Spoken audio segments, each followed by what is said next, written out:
অদ্ভুত হলেও সত্যি, মাত্র ১৩ বছর বয়সে কর্মক্ষেত্রে আমার পদচারণ শুনে আমি নিজেই অবাক হয়েছি, কিভাবে সম্ভব? শহরের প্রাণকেন্দ্রে যে বাড়িটিতে বসবাস করেছি, মালিকপক্ষের কাছে বকেয়া আছে। আমার অজান্তেই তারা আমার উপর তাদের সমস্ত বাড়ির দায়িত্ব চাপিয়ে দিয়ে নাকে তেল দিয়ে ঘুমাচ্ছে। হঠাৎ একদিন আমার ইংলিশ ল্যাঙ্গুয়েজ কোচিংয়ের জন্য স্পেস প্রয়োজন। কোনোভাবেই তারা আমাকে স্থান দিতে চাচ্ছে না। তাদের ভাষায় কোনো বকেয়া নেই। এত বছর তাদের দেখভাল ভূত-প্রেত এসে করেছে। কলিগের সহযোগিতায় ভয় দেখানোর জন্য জিন রোগীর পিছনে লাগিয়ে দেওয়া হলো। আমি এসব দেখে দমে যাওয়ার মানুষ না।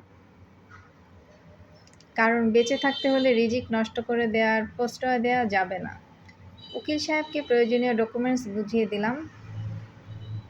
পরে জানা গেছে বাড়ির মালিকানা যার নামে, তিনি নিজেই জানেন না তার বাড়ি ইতিমধ্যে দখল হয়ে গেছে। আর আমি জানি না আমি তার নিয়োগপ্রাপ্ত কর্মী। দুপক্ষের মধ্যে সঠিক তৃতীয় তথ্য পক্ষ জানা এখানে থাকলে আসার তৃতীয় সুযোগ